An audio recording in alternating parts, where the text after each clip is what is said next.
Хайырлы күн, хөрмәтле җәмәгать, саламатсыз ба, хөрмәтле казак бауырларыбыз. Татар халкының әйтеме бар.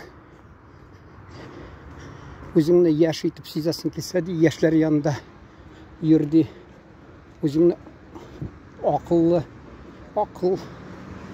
кирсен дип уйласаң, диме, ничектер шулай бар инде.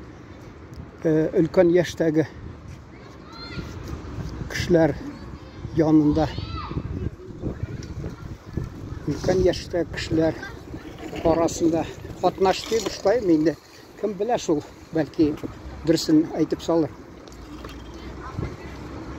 Менә безнең халыкта бераз калган бер бөртек әле теге яз көнне бит. Әле нинди кыш салкын булса да, карамастан, мәсәлән, кайсы үләннәр бүртеп тишеп чыга җирне, кайсы җимешләр, мәсәлән,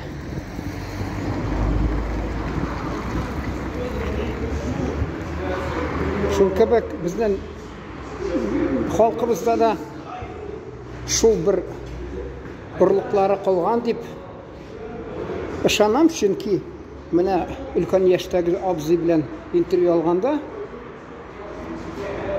уйламаган идем, башта мин берничәүне куйган идем, хатта аны юньләп карамаганнар, икенче урысча әйтмешли серия куйган идем. 1000 кеше, тагы 1000 кеше шулай кызыксына башлаган инде. 1000-нән артык бер кыска мизгелдә 1-2 тәүлек арасында 1000-нән артык кешеләр караган. Чөнки кызыксына менә.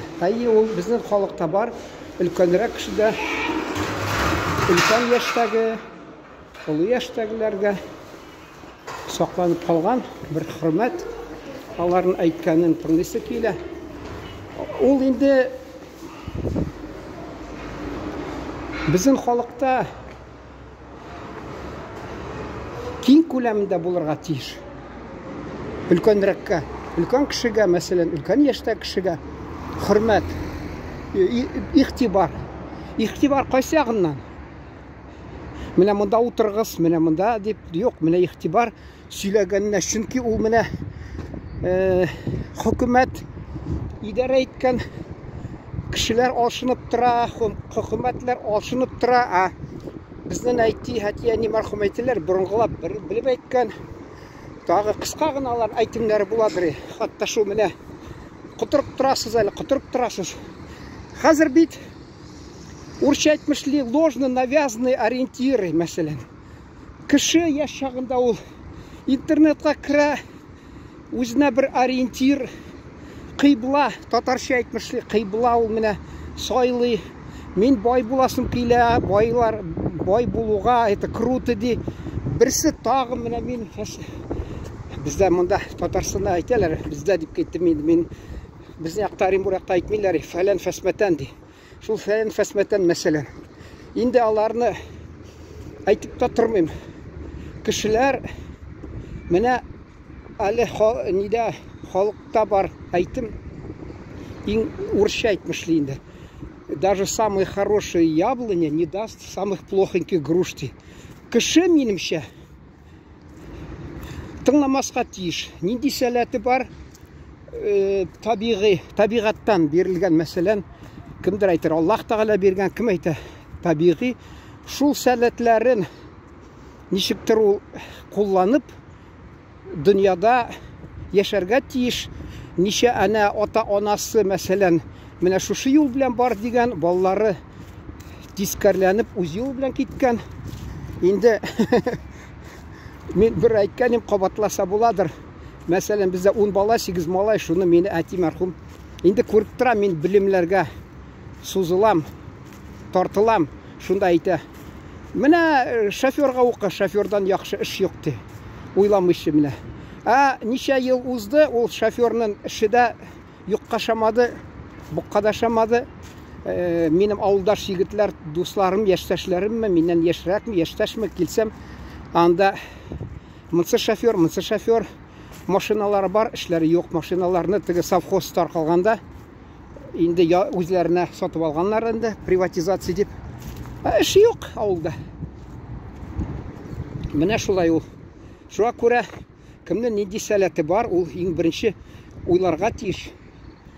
Сәләтем нинди дип. Байлык ул кемгәдер үзе килә. Кадер белми. Әнә ничә бер 10 ел, 15 ел элек бәлки ишеткәнсездер. Яһуди малайы кайда ул тора? Петербургтамы, әллә Мәскәүдәме? Аны теге премия тәкъдим иткәннәр, $1 миллион ди, ул баш тарткан ди. Кемдер инде теге урыс әйтә бит, крутит пальцем у виска ди. Ул менә мәсәлән кеше шулай акча дип, акча да байлык дип, байлык түгел әле, бәхет акчада дип уйласа, алар шулай дип уйлый. Монарга үзенең теге кызыксындырган шөгыль эш белән шөгыльләнсә, иң зур бәхет. Күбесе мәсәлән ул менә әгәр дә сезнең сәләтегез, җәмәгать, менә сез дарья, диңгезгә чыктыгыз карап белән, анда җил, шул менә җилне әйтергә була. Җилне. Ул җил мәсәлән исә кайсы якка, сез аңа каршылашып булмый, әгәр дә сез акыллы булсагыз, капитан диләр, акыллы мәсәлән сез ул кулланасыз. Бәрбер кайдадыр барып чыгасыз, әле бит вакытында мәсәлән Колумб бит укулны, мәсәлән андый хата яшьләргә шанс булган, аны мәсәлән ул көньякка китсә, Американың астынан ништер, астынан дип әйтәм, глобуста караганда инде. Шул якталардан китсә, мәсәлән ул Индияга соңдан ништер барып чыгыр. Ул турдан туры барган Индияны эзләп, нәрсәне тапкан инде. Менә шул инде.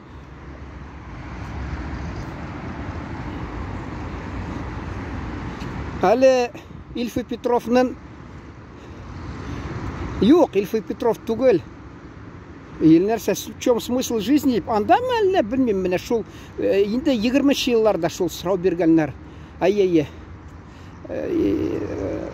Шул теге урысча әйттем дә инде, тәрҗемә итеп баш ватып тормыйм инде, ачуланмасагыз. Менә ул вакытта гел уйлап торганнар.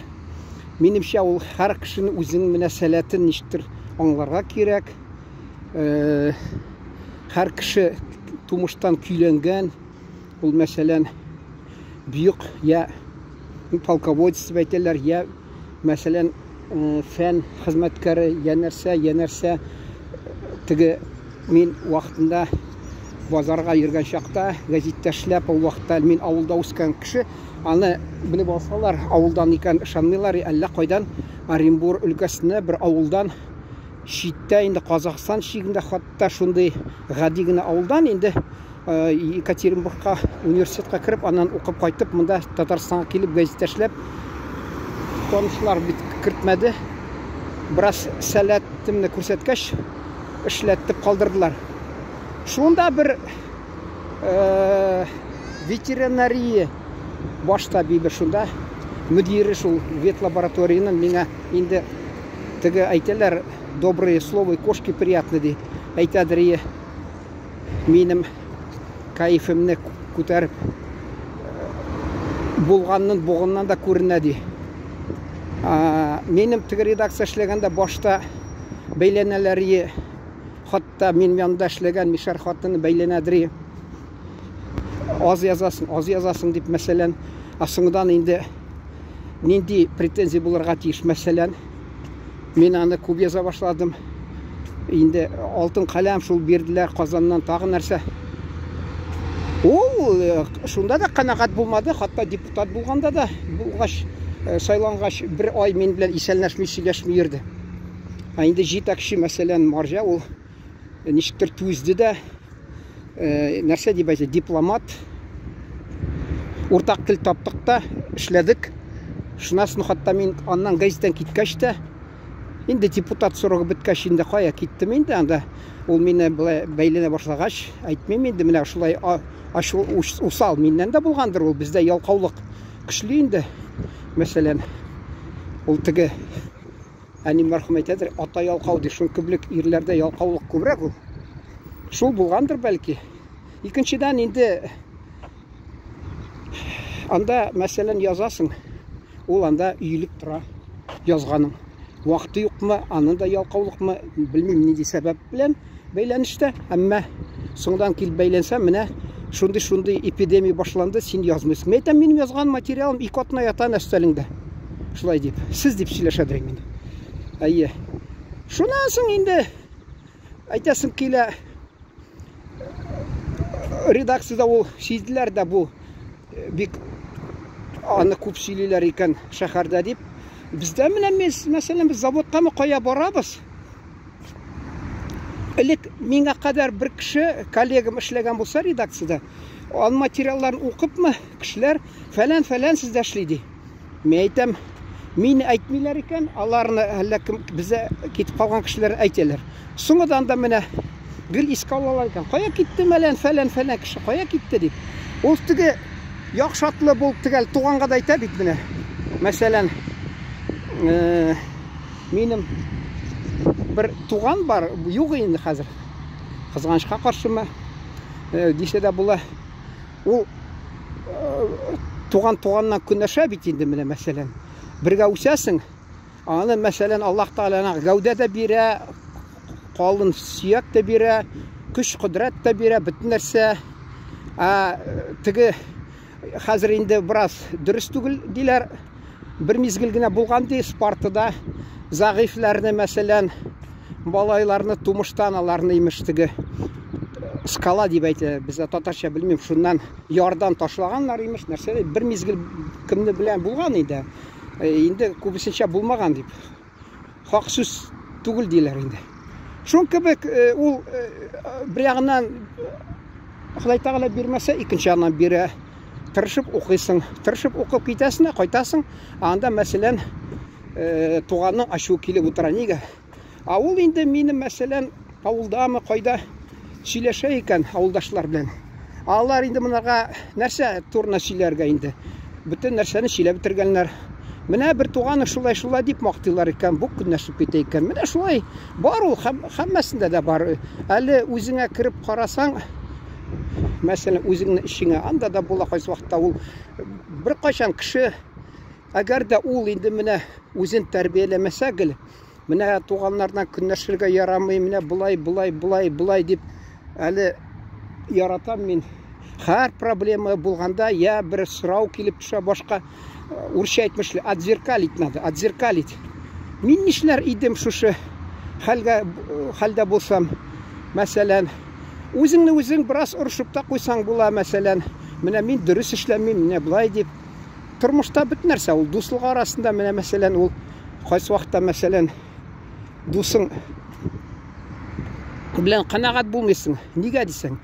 Ул нидән булмый? Аның мәсәлән ничек инде яман да алай дип әйтмисең.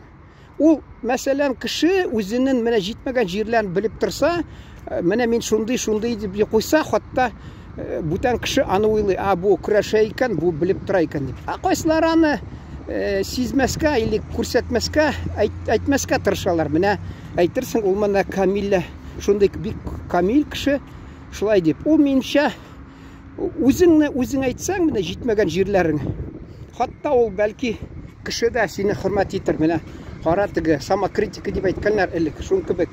Бер кешедән ишеткәнче, хатта үзең әйтсәң, менә мин шундый, минем менә җитмәгән җирләр, недостатки дип. Шуңа күрә. Менә мин аны сөйләп киттем дә тегендә. Редакция авыр мезгилләрдә шул киләдер ни. Планеркада инде берсен-бер чыгырга яраталар. Хәзер мин соңдан инде барган ул вакытта коридорында утырам, тыныч, тып-тын булып тора. Мен әйтәм, әллә планерка узмыймыз да. Яңа баш мөхәррир килде анда. Юк ди, мен әйтәм, бездә монда ушук, акырып, бакырып утыралар, бер безгә җитәкчедән тора инде ул. Хатта шул ул бер кешене танкыйтьлидер. Бездә һәр кешенең үзен теге нәрсә урысча әйтмешчә, чувство собственного достоинства, ул нинди рәвештә әйтсә була бит, йомшаграк. Юк, ул мәсәлән, мин хатта бер вакытта алдым да планеркада әйтәм. Мин әле ул мин шаярткан аңлыйдыр. Мәсәлән, мин әйткәнем әле, миңа ништер нәрсә бездә әйтәләр инде. орысша повезло, татарша.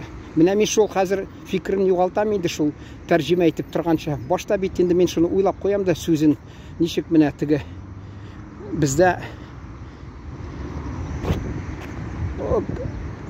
мен аны алдым да мазаклаганны түзәләр, мазак күтәрәләр алар. Алар урысча әйтмешсе чувством юмора. Мен аларны шаяратканда алар мине гел аңлыйдыр. Шуңа күрә мен инде планеркада бүтән кеше куркып утыра, ачуланыр җитәкче дип. Мен әйтәм, мен әйтермен әле сезнең ирегезгә, ул ире татар.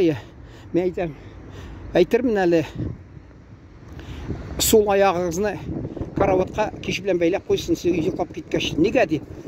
Сул аяктан тормагыз, әнә сул аяк белән торгач, урыс әйтә бит, слевой ноги стал. Шуңа күрә ни кайфсыз кешегә бәйләнәсез. Ул бер нәрсә әйтмиш, чөнки аңлый бит инде мазаклаган, аңлый. Шуңа күрә шунсы Türkler küley dilermi? Küley jingil şunsı жылай buldu indi. Менә шул инде мәсәлән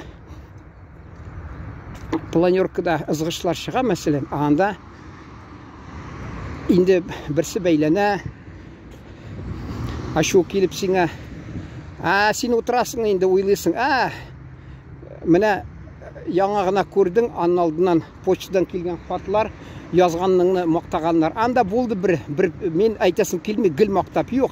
Ул язу өчен мактап хатлар җибәргән бик сирәк булды. Әмма менә шултыгы бер алтын каләм биргән шултыгыны гел язадыр, аны ул вакытта 90 елларда мәсәлән шундый мизгел булды. Рөхсәт буладыр шаяртырга. Тормыш авыр, шуны гел хатта мен ана ул бер материалны кулга килгән, кул күз алдына карасам, менә нәрсә дип анда аптекада ди нәрсә һөҗүм иткәннәр, ягъни ограбление хөкүмәт исеменнән шуна килеп кергән кешеләрнең акчасын алганнар, талаганнар дип. Бәяләр үскәч инде шулай. Ул вакытта буладыр, мәсәлән, Ельцин чорында, ул ничек тә булсадыр буладыр. Ул вакытта бик тыймыйлар, яны. Шул мәсәлән ул килә, хатлар, кеше укыйда газетны, менә шул теге мазаклаганны ярата, чөнки ул теге струю попал дип әйтәләр бит. Шундый мәсәлән, шул дулкыннамы, струя, юк, икенче инде дулкын, ул волна. Шунда мәсәлән вакытында ләгәсендә халыкка нәрсә кирәк, чөнки син дә шул борчыласың, шул хакта язасың. Аларның теге халык нәрсә белән, нәрсә хакында борчылып йөри, шуны мәсәлән, менә күрдегез, машина, ул әле бу яктан кеше, арттан лесопитта килеп чыгарга ихтимал, кычкырып минем юлым дип. Шунда мәсәлән хатлар килә, хатта хуплап язалар. Соңадан әле баш табиб белән сөйләшәм, ул инде менә бәлки шул вакытында кеше нинди хәл булмасын, бер кеше аны вакытында хуплап мактап куярга тиеш. Ул мактау мәсәлән җәмәгать, теге дарумы, ниме, бераз порция булырга тиеш. Артык булса, ул теге теге кеше ияләшеп китә, бик шатланмый. Менә дөньяда да белеп торасыз бит, күреп торасыз, мәсәлән, бер кеше куллана башлый, күңел аша торган бер ысулларны, соңыннан яманга өйрәнә, ул шул мактаганы көтә дә тора. Бездә хатта бер менә безнең милләттә түгел, урыс милләттә түгел инде, ал милләттә гел мактап торалармы, мактамаса ул ачуланган кебек кабул итәләр. Шунда гел мактыйлар, бер вакытта мактамаганнар, бер-ике сүз йомшак рәвештә ул әйткән, тәнкыйтьләп, тегесе атылып чыкты да, укырып, елап, чауып, коридорда чауып китте. Ул гел мактаганга өйрәнгән. Шуңа күрә мин инде гаиләдә үстем, мине бик мактамыйлар. Әти мине артык яратмыйдыр, бүтән балаларын ул әйткән, мин менә мине яратмыйсың, ул әйтә. Менә ун бармак һәр кайсын тешләсәң дә авырта. Мен әйтәм, әти ул әйттемме, юкмы, кичкенә бармакны тешләсәң күбрәк авырта. Зурракны алай түгел. Шуңа күрә шул кайсылар менә әйтәләр бит, любимчик дип. Шундай любимчиклар мәсәлән, мин инде аларны әйтә алам. Ул безгә бит сөйлидер, бер менә берәүләре юньле эш эшләмәсә, этлек эшләсә дә бәрбер аны ул искә алмыйдыр, яманлап. Гел теге хәйлә эшләсә көлеп кенә җибәрә, имеш әйтерсең. Алар инде иркендә яшәде инде, ансы булды мин. Менә шунда мәсәлән мактаган ул бер авыр мизгелдә бик файдалы мактап куйса, мин шул теге баш табиб укып хатта әле бер кибеттә генераль мөдир, аның бер туган ханым, алар аталары Кырым татары, анасы кем икән белмим, әллә Казан татары. Шулар бер әйтте, бик күп язасың, без ышанмыйбыз син язганны дип нитәләр. Ул вакытта теге ул әйтте, мит струю попал мәсәлән. Ул вакытта һәр чакта менә арбага атларнымы, ниләрне бит җигәләр чанага. Кыш көннәме берничә ат, берсе алда бара. Шундый монда да син алда барасың мәсәлән. Шул булды. Инде мәсәлән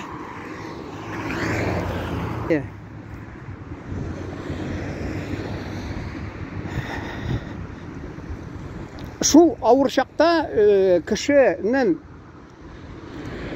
бер шундый сүзе булса, ул таяныч була, әле моны түзермен, барысы да яхшы булыр дип әйтәләр бит халыкта.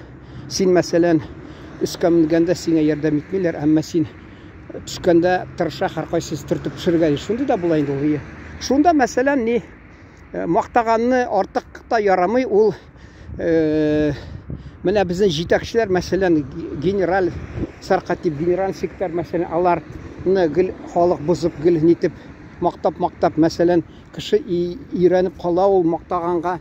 Мин вакытында әле теге шул депутат чагымда утрам кабинетта безнең баш мөхәррир бер бүтән инде, әйтмим инде кайдан. Әйтсә дә була микән әллә ул телевидениедән, баш мөхәррир. Ул вакытта килә безнең баш мөхәррир белән очраша, теге бит телевидение, бу газет мәсәлән, соңгыдан миңа керә. Инде теге депутат булгач, мөнәсәбәтне бузас килми, үзенә калса теге тәртип саклый. Инде соңга әйтә, фәлән дип әйтә, ул күрше дәүләттән фамилиясе да шулай, беләсез инде хәзер нинди дәүләт, әйтергә дә ярамый. Шуннан килгән кеше, шундый бераз хәйлә, кешене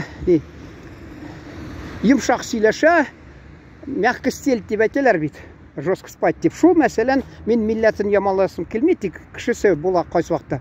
Шунарга кирип чыгыйм ди. Мин тоттым да әйттем аңа битне битем. Син бит аны мактаганны көтеп торасың. Менә мактаганны, син инде җитәкче булып инде башың эшләргә тиеш. Сиңа мактау җитми һаман. Мин менә шул әйтәс килә 10 бала арасында үсеп, миңа бик игътибар булмагач, шуңа күрә мине алай бузылмаган дип ышанам. Бәлки соңгыдан бузылып китерме, әгәр дә бер җитәкче булсам, алар килеп теге к сердцу льстец всегда тычет уголок ди. Шуң кебек, мәсәлән, мин ул килеп теге миңа керә, тегендә керә, теге җитәкче минем алдымнан аны мактап куядыр инде, күңел ачылып, ул шул яратадыр ул әйтергә. Миңа кергәч инде бик мин аны мактамыйм. Мин инде гел уйлыйдыр, менә кешене бик мактасаң, ул сизер, бу ялагайлана икән, бу тегелә әйтә икән, булай әйтә дип. Шуңа күрә миңа ние абруем төшерән күзендә, күз алдында миңа бик ышанмас, ялган сөйли икән дип. Ул кайсы кешеләр бик ярата икән мактаганны. Шунда керәм ди. Шуңа ул теге доза дип әйтәләр. Өйрәнгән гел аны мактап торалар. Инде шуңа күрә, мин инде балачактан инде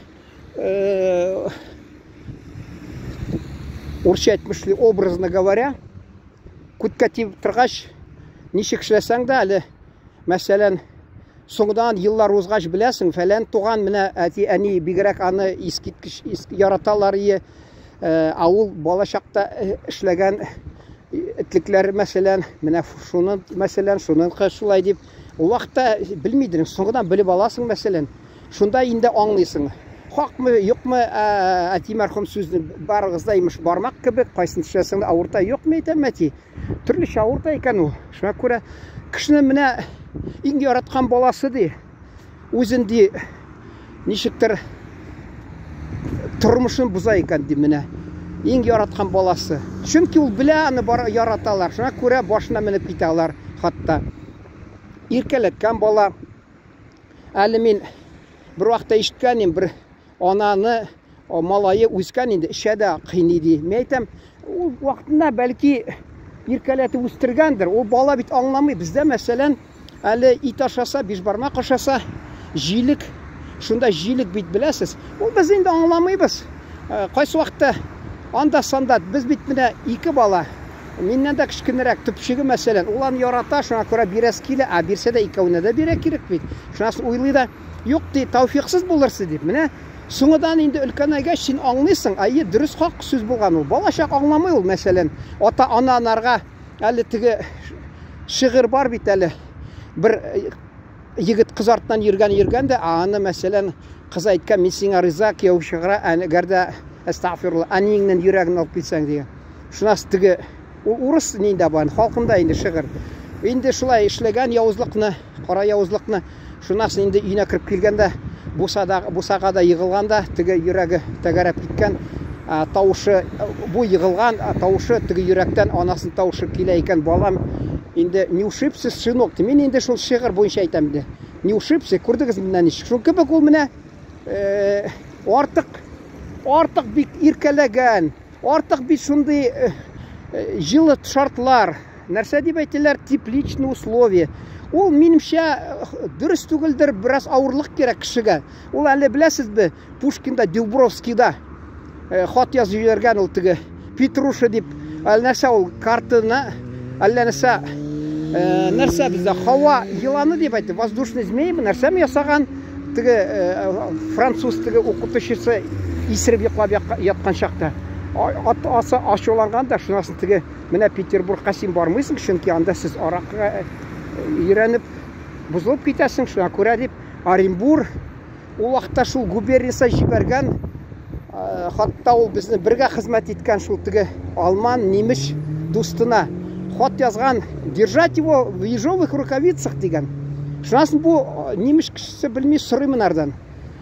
Нидән инде, Гриневтан. Бу инде әйтәнәргә. Это означает, значит, не быть жестким, помягче, чтобы подобрее, поделикатнее. Теге юк ди, дөрес әйтмисең син ди. Монда ди җөмлә бар ди, ирек бирмә дип язган ди. Ди. Шуңа күрә мәсәлән балачактан кешене ул сәламәтлеге хакында менә теге кем әле Наталья дигән Петр I кызы булган. Аны кичкенә чактамы гел шул теге тирләтеп җылы теге ниләрдә нәрсә дип әйтәләр инде, күн мех, күндә мәсәлән җылы шартларда гел аны балачакта ул тирләп пешеп ярган. Шуңа күрә бераз 20 яшькә килгәч ул теге язалар мәсәлән тәрәзәгә килеп ишеккә торып, теге анын бала тапкач, баласы кем әле? Петр II, Петр II. Ул инде ничәнче ел була инде? 15 яшьтә китеп калган, 14-15 яшьтә китеп калганмы? Мәсәлән, кайчан булган инде ул? 29-30 елда килде. 15-нче бер 14-15 ел булгандыр инде. Шуңа 20 яшьтә кияүдә, шунда теге инде салют ясаганнар. Петрның оныгы туды дип, тегеләй булай. Бу шуны карыйм дип ишеккә килеп, мәсәлән, шунда салкын бәргәндә киткән. Ул чөнки балачактан шундый шартларда яшәгән, закалка дип әйтмиләр мәсәлән. Без мәсәлән вакытында инде авылда төрле хәл булды. Чыгып китәдерек йортка кыш көнне, җиңел генә киенеп. Шуңа күрә ул организм ничектер ул көйләнә. Кеше инде баштан инде кеше үзен мәсәлән курка гел сакланса, ул инде әзрәк бер җил иссә, инде шул ук чирле дә китә. Шул кешенең нинде психологиясында әйтеп була мәсәлән, кешегә гел йомшак, каты сүз бер әйтмәсә, бер кайчан ул теге тәнкыйтьләмәсә, әйтмәсә ул кеше ништер. Ул теге тура әйткән туганна ярамаган диләр, шунда да беләсез инде. кешенең җитмәгән җирләре булса, ул теге кешеләр әйтә, бу бераз кеше үзен-үзе нәрсәле? Татьянаға Онегин язган «Учитесь властвовать собой» дип. Кеше үзен бераз сәләтләренме, үзенең минәзен камилләштерә ул. Камилләштерә. Кемдер әйткән, кто без греха, пусть первый бросит мне камень. Шуңа күрә бу кешеләр арасында мөнәсәбәт бик катлаулы, шундый өлкә, бик катлаулы. Бигрәк тә һәркайсының бер ягыннан кеше белән ул ризалашса, икенче ягына ризалашмый. Гаиләдә бигрәк тә беләсезме, менә ошо теге ковид чорында өйдә утырганда бик күп кеше аерылышып биткән. Чөнки алар элек эшкә барып, шунда арып кайтып, бер-берсен күрәләр дә, ашыйлар да, телевизор карыйлар, ятып йоклыйлар. Минем мәрхүм бер абыйым да хатты сөйләгәне, хатыны белән торганда, бездә татарда килшә инде хәләл җифет дип, хәләл җифет белән торганда әйтәдер, мин мәсәлән теге уңыш уборка урожая шул вакытта ызгыш аз буладыр гаиләдә, чөнки мин арып кайтадыр инде, я тракторда җир сөреп, я комбайнда эшләп төн буена арып, әлсерәп кайтып, ашап кына ятып йоклыйдыр, ызгышлар булмыйдыр иде. Шуңа күрә кеше артык кутыра, üşенеп китә. Артык üşенеп китә. Менә мин üşенеп киткәндер 31 минут сөйләгәнмә. Уйлап торам, кайсы вакытта менә бер вакытта 2 сәгатьлек төшергән идем, әйтәм, бер кеше карамас дип, юганы бер 60 кешеме, әллә ничә дистә кеше караган. Кайсы вакытта кыска әйтәсең инде, кешенең вакытын исраф итмим дип, 10 минутлык, 5 минутлык анда карамыйлар хатта. Шуңа күрә белмим менә. Ошаса карарсыз, ошамаса карамассыз. Мин тигендә кайсы вакытта теге шишмәне су килә бит, шуң кебек фикерләр туып торса, мин әйтәм, уртаклашыйм инде, уртаклашыйм. Җәмәгать менә уйламагыз, мактана дип, мин аны мәсәлән ул әйтәсе килә, җитәрлек һәр кешене үземдә дә менә мәсәлән ул андый шул җир җитмәгән булса, аны инде тырышасың инде.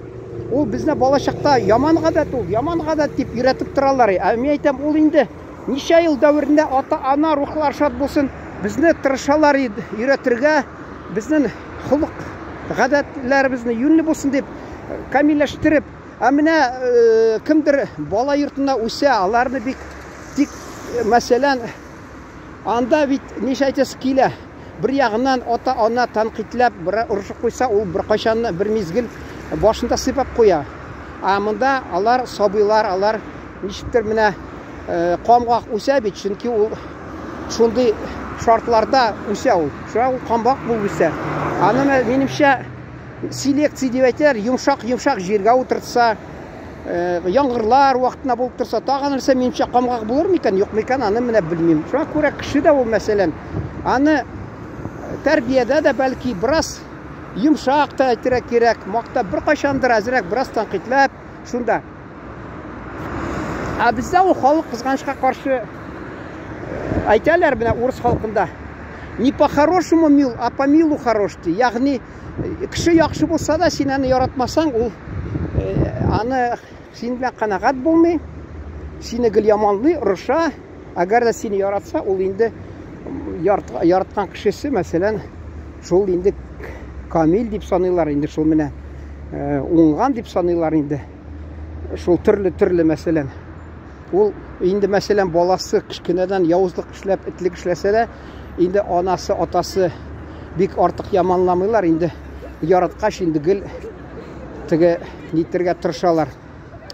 Аңлыйлар бәлки, үзгәртеп булмый, шуңа күрә инде булганна ничектер ул хәйлә эшләсә дә яратып шулай инде яхшы якларын күрергә тырышалар. Шуңа күрә ул кем инде менә мәсәлән, әле халыкта әйтәләр, кешегә ошыйсын килсә, бигрәк тә хатын кызга баласын макта ди.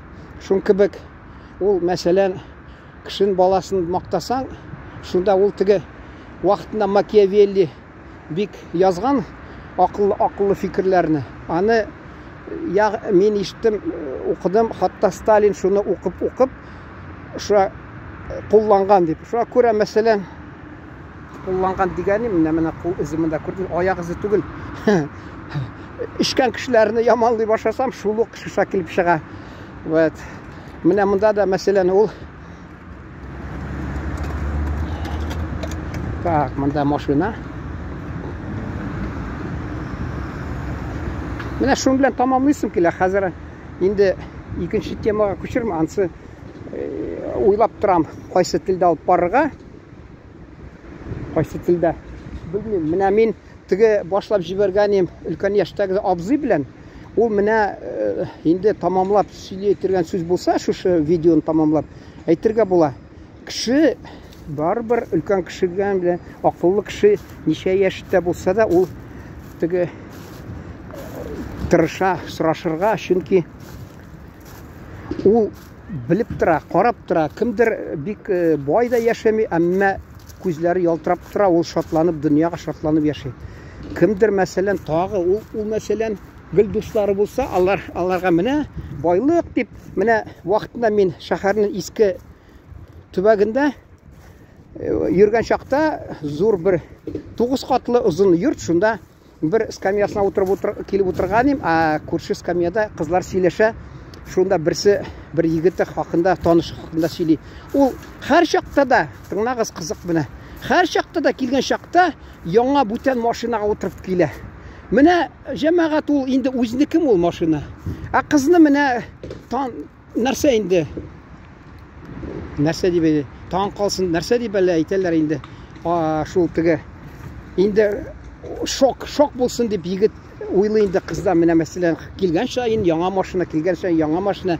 Әле теге бер филитонмы нәрсәме СССР чорында укыган вакытында бер кызга килгәннәр. Ул вакытта дефицит инде. Кызга килгәннәр егетләр, соңдан сорыйлар, син кемгә чыгасың? Менә бит ул менә ничек өстәл янында үзен тәртип тотты. Күрдегезме холыкын инде? Әллә менә мысынмы? Ул ничек вилка белән эшли, матур гына әйтерсең аристократ. Менә мысын ничек киенгән? Күрдеңме менә киеме нинди? Менә мысын машина, юктар, нәрсә дип берсе дә аны отмаган, аңламаган, ягъни менә оту инде выигрыш инде аңламаган. Ул сайлап алган арасыннан бер егетне кайсы бүтән шушы тәмле дефицит ризыкларны шушы табунга алып килгән ризыкларны өстәлгә, ягъни. Менә шулай булган ул. Шуңа күрә ул вакытта шулай кеше ул кайсы вакытта менә алданып, ярыша, бигрәк тә шул теге ахират диләр татарда, подружкалар. Менә ул аны мәсәлән ярата, мин аны ул көнләшеп, мин аны башына әйләндерим әле дип, шулай үзенә әйләндерә, бара ул кирәкмәгән кеше икән, һич тә ошамаган икән, ярамаган икән. Шуңа күрә бик авыр ул теге кеше яшь чагында менә 2 елга, 3 елга, 4 елга әйтерсең менә шулай. Бездә менә тормышта елгалардан шусы айырып тора. Мәсәлән, ул елга берничә елга, бер елгага кушыла. Тормыш елгасы кеше бара берничә елга алда шул кайсы елга белән йөзеп китергә ул баш ватып тора. Шуны уйлый инде, гел елый да тора, шул баш ватып тора инде ул. Нинди елга белән йөзим әле дип. Шуңа күрә ул кеше аңламый. Кемдер вакытында теге нәрсә урсайта, ложный ориентир иде. Шуңа күрә менә минемчә әле әтияне әйтәләр, байлыкка кызыкмагыз. Бәлки дөрес әйткәннәрдер ул, чөнки сиңа әгәр дә килешмәсә, ул беркайчан булмаячак. Әнә теге бер сериалда бар бит, если повезет и петух яйца снесет у меня ди. Икенчесе Уфада бер ханымны күрсәтәләр, ул вакытында фәлән бай миллион акча откан, бәлән бай миллион акча откан мәсәлән. Ничә елдан соң барсалар, теге телевизиончиклар, ул инде бер асоциальный элемент дип әйтәләр бит. Арак эчеп, бузылып, дуслары күбәйеп киткән, бәхетсез итеп үзен сизә башлаган. Чөнки ул теге әйтәләр праздный жизнь дигән. Шул праздный жизнь ул кешене бетерә мәсәлән. Ул әгәр дә теге үзе эшләп тапса шатландырыр. Кайсы вакытта җиңел килгән акча алай шатландырмый, авыр килгән акча шатландыра. Аны мин дә бер вакытта әйттем, мин мәсәлән газет чыгарган чакта, мин аны алдым да кибеткә бардым да, анда мине кибет мөдире 25 газетымны шул ук сатып алды да 2 сумнан бирде. әрқайсысына. Мен шатланып кеттім. Міне мен айтам, 1 сум 47 тиынға түскен газет, мәселен, файда біраз келді деп. Бик шатландым. Соңыдан енді мен бір уақытта меңа заказ бергенлерге газетка материал жазарға уақытта бәленбай ақша сұрағаным, неше мың. Неше мың ақша сұрағаным. Ол мәселен риза болды. Екінші күні мен жұмшарға ол менен шул хақын түсірді. Шынас мен ойлап қойдым, міне ник шатланмадым. Міне мен шул үмітлендім, мәселен 15 мыңға кештен сөйлешіп қойғаш. 10 мыңға мені сөйлешіп, мені ризалаштым. Шуңа көре шул имеш міне нәпсі, қазақша нәпсі дейлер, татартан нәфіс. Шуны гіл тыйырға керек. Мені ойлаған, міне бет мен газетлеріні не барысы, неше газетіні 25 газетіні 50 сумға тапшырған, нешек шатландым. Мұнда мен мәселен 10 мың ақша келді, алай шатланмайым деп ойлап қойдым. Шуңа көре дүнияда гіл өзіңні көзетіп тұрға керек. Дұрыс ішлейсің ме, жоқ ма? Мұнда әлі мен дұрыс үйрейм ме, жоқ ма? Мұнда лисапет білен, мұнда лисапет білен. Олар бит бір нәрсе көрмейлер. Мен ғайыплы болам міне. Да что ты, блин, ты же видишь, сзади человек идет. Міне мұнсы ләкмәсін десем, тігісі келіп. Арты білен қара керек артқа барғанда. Вот. Тағы нәрсе айтам. Шуны айтасы келген. Ол міне, мұнда да міне мен неше тапқыр әлі видео түсірдім, аны файдасы болмады. Нәрсе айтасы келе. Бір кетіп барам, ашығыш ярдам машинасы келіп тоқтаған. Екінші тапқыр кетіп барам, ашығыш ярдам машинасы кетіп бара. Тағы нәрсе әнді. Гүл шунда келелерді, міне шушы әне таулардан секірелерді, имгәтелер, я қолын, я аяғын, я нәрсесін. Бір жерін имгәтіп яталар. Бірді ойламайлар, міне, мәселен. Ол хаттана тігі роликті бар, роликовы коньки мәселен. Анда да мен уақытында алған ем, шуам деп. Уақытта міне мұнды кәмиләштірген енді юл болмайдыр е, әлі ненде нелер боладыр е. Ярық, ерық, шықыр, әлі нәрсе неше тапқыр еғылып кеттім. Шынки уақытта юлы яман е. Шынкі бек алар міне мәселен ойламай, ол міне баш білән келіп пішірмін е нәрсе деп. Әлі ол міне кетіп бара мен тігісі лисапетті құтырып янына өтіп кетті. Мен аны енді яңадан ол мені бәрмәсінсем, мұнсы келіп шықты алар енді. Ол артынан екіншісі тағы лисапет білән кетіп барса, ол нешек нәрсе тиір кәтір. Яры шуны бәл тамамларға да керектір бәлки. Мұнда халық нешек ялуыздыра, аны хақында айырым сөйлерге де бұла.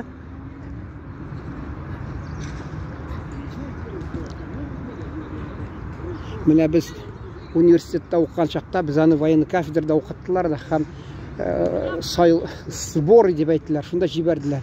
Анда мен газет шығарадырым, шында висит груши нельзя скушать деп, сен газет шығарған ем, анда бір яхуди малайы гәудәсі зор, әлі не анара хатта 2 порция берелері, мәселен неше килограммнан шықса деп, әлі гәудәсі ме, міне нәрсе деп айтылар енді, подтянуться деп, анардан бірсі да болмайдыр, шул асылып тұрған ем, ана мен айтам газетті айтик әлі. Ол міне бірсі артық шық, опа, бірсі артық шығалына, шул спорт білән енді, хатта артық жіберіп кете. Кімдір битараф, вайымсыз есі да кетмей. Міне мен бір Uzak Азиядан келгенні бірсін білем мәселен.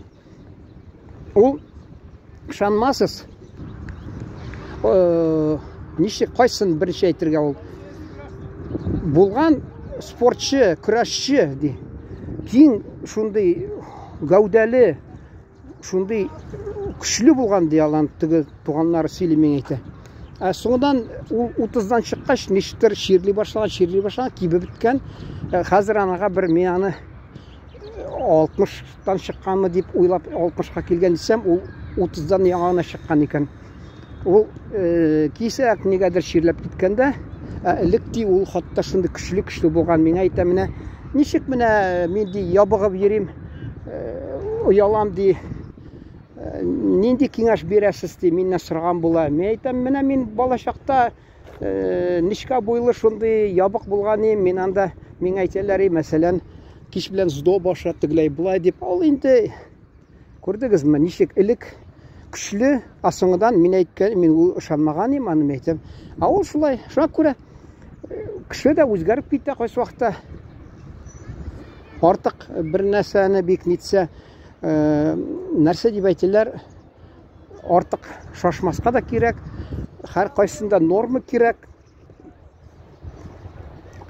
Кайчан менә кызып китәсең дә, йөгерәсең, мәсәлән, йөгерәсең, артыгын кайсы вакытта шул теге охота пуще неволи дип әйтәләр бит урысча. Шуңа күрә кыш көне ямсыз булса да, бигрәк менә кояш булмаса, салкын җил чыгасың да йөгерәсең. Үзең көчең булмаса да, үзеңне көчләп йөгерәсең. Мин үземне җиңәм дип, асыңнан кызганычка каршы салкын җил бәрә дә, бигрәк тә менә урамда турып калсаң, туктап калсаң, бик яман ул, кызу салкын тия. Элек, мәсәлән, ул студент чагында син бер тулай тракта торасың, анда бийләр тирлисең, хатта мунча кебек. Икенче тулай тракка бер 300 метр йөгерәсең, салкын суыкта йөгерәсең, анда да тирлисең, биисең, яңадан киләсең, бер нәрсә булмый. Асыңдан бара-бара ничектер синең сәламәтлегең үзгәрә. Шуңа күрә көрәш рухы, ягъни дух борцовский азаймый. Кеше мин үземне җиңә алам ди, тырыша һаман нитергә, көрәшергә. Шул менә авырлык мен аны былтырмы, былтыр 45 көнне ике аралаш ширләп яттым. Чөнки анда бер базарда бер ханым бар, миңа ярдәм иткән, ул фермер, ире әллә бераз көннәште, миңа ярдәм иттем, банкларда банкроттан саклап. Шул сөйләшеп тордык, йитәлли, мен әйтәм, бигрәк син тәртипсез, кешенең битенә йитәлләргә ярамый бит дип. Шунасын инде мен аны кайттым ерактан, суыктан. Шулнан соң бәлки авырып киттем дә, төрле хәл булды. Мен бераз төзәлеп китсәм, төзәлмичә торып йөгерәсең, я нитәсең. Менә шул әйтәсең. Менә шәһәрдәге табигать түгел инде, һава торышы. Ул ничектер бәрбер көйләнмәгән кешегә. Авылда ул, мәсәлән, саф һавада без гел булдык. Әле хәзер сөйлиләр, менә Колорадский түгел инде шул теге нәрсә дип әйтәләр. Клещ дип атыйлар. Клещ дип атыйлар аны. Алар әле мин вакытында шул мал караучы белән далада торганда бер казак килде дә ат көтүен карый, көтүен көтә шул. Теге сәкедә күрде дә, бер клещне күргәндә, шуны әллә үзенекен төшереп җибәрде, өстеннән шырпы белән яндырып җибәрде дә, исе дә китмәде аны. Мәсәлән, хәзер шул клещ дип куркалар, ул вакытта без җәй башыннан җәйнең ахырына катлы балачакта далада торадырык. Ул вакытта клещ дип андый нәрсә исебездә дә булмады. Әллә шундый вакыт булды. Ул клещлар бездән куркты, әллә нәрсә. Хәзер инде бер яктан уйласаң үзгәрде бөтен нәрсә. Чөнки элек теге кәҗәләр күп булды. Алар тыяклары белән һәм тешләре белән үләнне төбенә хәтле тамырына хәтле үзеп ала. Шуңа күрә анда тузан, мәрхүм әйтәдер, менә шу җәйнең рәхәтен чебен белән тузан ала дип әйтәдер. Гел шул. Ул элек килгәндә, алар безнең татар халкы шунда урнашканда, андый тузан буркырап, анда теге нәрсә торнадо дип әйтәләр, нәрсәме, андый нәрсәләр бик сирәк булган. Соңгыдан теге, беләсезме, мин инде аңладым, шул бер ягыннан кәҗә бик күп булды, мәсәлән. Алар тыяклары белән, тешләре белән битерде. Нәрсә әйтәләр, плодородный слой, менә шулай, менә үлән чакта. Икенчедән, беләс бит селина вакыты булды. Анда сөреп ташлаганнар, алар теге җил булганда, бөтен теге шул өстәге шул урысча әйтмешле плодородный слой, аны гел җил битереп, ничектер тегендә монда җил йөртеп, шул далада хатталар жил, дауыл шул таралып, шул бәлки безгә дә шул ниткәндер. Безне якта ул булмыйдыр, агачлык анда шуңа күрә даладан оча да йөри җил, тузан. Менә ул вакытта каян инде дала, кайдан тузан? Тракторлар есе, алар да җирне теге дёрн диме, шуны бузалар. Тагы нәрсә? Бездә бик үлән үсмәде. Бездә мәсәлән май аенда, анда апрель ахырында тюльпан дигән сары, кызыл, ак, аппак, кызыл матур булып, әйтерсең келәм, далаларны карасаң келәм булып, анда Оренбург өлкәсендә, Казакстан чигендә. Инде май аенда ям-яшел булып тора, матур шундый дала. Соңдан июнь, июль, бигрәк тә шул июль, сап-сары дала, корган бит нәрсә, кырлык. Шулай булган ул инде. Шундый җирләргә безнең ата-бабаларыбыз килеп урнашкып, ул менә бер ягыннан бит инде ияләшкән җире ата-бабаларының мәсәлән зиратларын ташлап китәләр. Мәҗбүри. Алар безнең халкыбыз, мин бер аерым сөйләгән, тагы вакыт булса сөйләрмен, аерым менә бу видеога кермәс. Кыскасын гына әйтәс килә. Ата-бабаларыбыз теге халыкта әйтәләр, яхшы тамырдан яхшы нәрсә үсемлек дият. Хороший корни, добрый корни, добрый нәрсә дип әйтәләр инде, үсә инде, урша инде. Росток тим шуңа күрә безнең ата-бабаларыбыз аларны мәсәлән вакытына сөргәннәр. Алар шундый авыр җирләргә барып, кыш көне салкын, буран, җәй көне шулай. Алар бит Татарстанда урман арасында торып, елгалар буенда атыгында шундый шүллекләрне сөргәннәр, авыр шартларда яшәгән. Аны шуңа карамастан алар бездә бердә бузылып, азып китмәгәннәр. Безнең халкыбызның нигездә буыннарга килгән, гасырларга кергән шундый сәләтен саклап килгәннәр. Алар түземлек, татарда әйткән, сабыр иткән, муратына җиткән. Инде сабырлыкның төбе сары алтын дип буштан-бушка халкыбызга әйтмәсләр. Шуңа күрә безнең менә халкыбыз. Шуңа күрә мин инде башлап җибәрдем. Төрле темага инде тамамлап битерәм хәзер. Дөрестә әйтәс килә, мин темадан бурылып китмәдем, чөнки башта әйткәнем, кеше кызыксына тормыш хакында ничек яшәргә дип, сабырлык кирәк. Сабырлык ул акыллы кешедән була, сабырлык ул һәр чакта да ничектер кешенең акыллыгын күрсәтә. Авыр булса да бер мизгел ул менә әйтә, урыс халкында кояш чыгу алдыннан бик караңгы була ди. Шуңа күрә тормышта җәмәгать ул bir түземлек җитмәсә дә, аны уйлап тора кирәк. Бераз түзимәл, тагы бераз түзимәле, бераз тагы түзимәле, шулай әкрен кеше мәсәлән аны авырлыкны кичерә. Әгәр дә ул баштан тотынса, мине килми икән, нәрсә дип, ул халыкларда, төрле халыкта төрле әйтемнәр бар бу хакта. Мин аларда туктап тормыйм инде. Шулай тәскилә тормышта ул авыр мизгелдә бер авырлык төшә, аны ничектер түзәргә кирәк. Ул менә күрдегезме, вакытында ислам динендә теге ураза ничек кергән. Ул алар гарәпләр мәсәлән атларда шүллектә йөргән, хатта я су юк, я ризык юк. Алар гел үзара инде дөресен әйтик, көрәш, сугышмы, кабиләгә каршы мәсәлән, шунда ураза тотып, ул аларга шундый тапшырылган киңәшме, ниме, нәрсә дип әйтәләр инде, карар. Инде хәзер мин сүзләрне искә төшерә алмыйм инде. Соңдан искә төшә. Шундый гел булган. Түзергә. Шуңа күрә халык ул менә үзенең мәсәлән, әле җәмәгать ачуланмасагыз, менә мәсәлән карапта ничек әле булды, мин аны искә төшерә алмыйм. Берәүләре берничә сагаттан соң бу дөньяны калдырганнар, кемдер түзгән. Чөнки алар ди ышанган, мин түзеп чыгармын дим. Шуңа күрә кеше кайсы мизгелдә үзен кулында тота алып, авырлыкны түзә алса, ул билеп тора, мин түзермен әле дип. Шунда кеше түземлек аркасында соңдан ул ничектер тормышында үзгәрешләр башлана.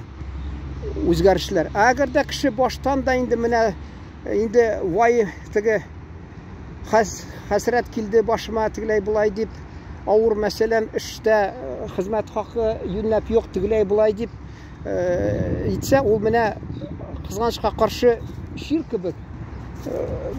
Я дөньяда бер-берсенә килеп ябыша башлыйлар, ямсыз шундый хәл. Акчасы булмаса, гаиләдә ызгыш, тагы нәрсә. Ул кайсы вакытта менә бездә шул КамАЗ вакытында әле юнәп түләмиләр. Ничә әйттем бит әле бер тапкыр. Ничә ир кеше теге дөньяга китте, чөнки кайсы вакытта гаепле булды теге хәләл җифетләр. Алар ирләренә, хәләл җифетенә яри түзербез әле, исәнлек булсын дип әйтми, анурына гел син ир түгел, алар чөнки туганнарымы, кемдер танышларымы, дусларымы, дус ишләре, менә кемдер бизнеска кирип, кайсы вакытта оятын югалтып, бер-берсен алдап, ялганлап, шулай байган, кытырганнар, бу чагыштырып карап, өйдә ызгыш чыккан, шул әйтерсең акча беренче урында. Акча инде соңгы урында түгел, шунда да әйтәсе килә, кайсы вакытта акча ул сатып алып булмый, акча кемдер ана Вьетнам халкында әйтәс, акчаны табырга уңайрак, җиңелрәк, сәламәтлекне алып булмый ди, сатып алып булмый, тагы нәрсә, дуслыкны кайсы вакытта мәсәлән сатып алып булмый. Ул булмаган кеше уйлый акча, ахырында акчасы булса, ул кайсы проблемаларын чишергә була, кайсыларын чишеп булмый. Шуңа күрә түземлек, исәнлек булса, баш исән булсын, бездә әтияни гел әйтәләр. Баш исән булсын, иң беренче баш исән булсын. Чөнки баш исән булса, кеше ничектер башы акыллы эшли, ул аны ничектер бер юнәлешен тауып, авыр хәлдән ничектер чыгып китә. Әле Тукайның бит ни шигыре бар, тышкан хакында, ул каймакка төшкәндә инде берсе, инде өметтен үзгәндә батып киткән, икенчесе өметтен үзмәгән, гел тырышкан, шул теге аяклары белән эшләп, ул каймак шундый майга әйләнгәнме, үрелгәнме, шунасын бу тышкан сикереп чыккан. Шул кебек, бәлки шул кирәктер, кайсы вакытта авыр мизгелдәме, инде авыр инде кайсы яктан әйтәм, финанс ягыннан, матди яктан, шундыйларны әйтәм инде. Брас тик ни түземлек, шул түземлек аркасында кеше соңыдан ул хатта ул теге әзрәк яши башласа, ул кадерен белә. Әгәр дә ул балачактан гел тамагы туеп, ачлы-туклы йөрмәсә, ул соңыдан аның тамак туйганда кадерен дә белми. Менә ничә көнсез үзегезне тыеп карагыз, менә тәмле ризыклардан бер көнне алыгыз. Ул менә безнең кеше бузылып киткән кайсы вакытта. Теләгәнен алада ашый, теләгәнен алада ашый, зыян китерәме, ниме, тозлымы, копченыймы, нәрсәме, гел шул теге кан тамырларын бетереп тора ул кеше. Үзен әгәр дә шунас кайсы вакытта эштән кайтып килә, бер сыра ала, бер аракы ала, ичеп килә, гел ияләшеп бетә ул. Минемчә, ул үзен бераз тотса кулда, соңыдан ул кайсы вакытта анда-санда үзенә менә мәсәлән тозлы балык, я шул колбаса, копченый, я нәрсә бераз рөхсәт итсә, ул шатланып аны ашый. Гел көн сайын үзенә тыймаса, ул аны кадерен дә белми. Шуң кебек ул әни мәрхүм әйтәдер, бер эт булмыйчы, бер кеше булмыйсың. Шул мин тормышта гел игътибар итеп торадыр. Аның сүзләре хак икәнен, чөнки тормышта менә теге буладыр дулкын кебек, дулкын, я аста, я өстә синусоида, я авыр мизгеле буладыр. Мин хатта мәктәптә укыганда авыр булды, бераз соңдан мәктәпне битергәч эшләдем, грузчик дип әйтәләр, компаньор нидә, штурвальный тигләй булай ошыйдыр. Соңдан укырга киттем, киномеханика Янгел шәһәрендә, анда авырые, төрле хәлләр, анда авыр. Соңдан аннан укып чыккач, кайткач җиңел булды бераз. Соңдан инде яңадан укырга барганда 1-2 ел бик авыр университетта анда сені тек қуып шығармасынар деп қорқасың, а енді 3-ші курсқа шыққаш, анда алар қорқа деканат сен кетіп қалмасмы деп, ташлап кетмәсімі деп қорқалар енді. Соңынан мәселен шул 4-1 курста сен шатланып бересің дүнияға, а енді келіп редакция орнашқаш 1-2-3 ел бек ауыр, чүнки анда пландар күшлі, қатлаулы тәжірибе болмаған көре ауыр ішлерге, анда біраз тәжірибе жиғаш жеңілейіп кете. Тұрмышта шулай жәмәғат.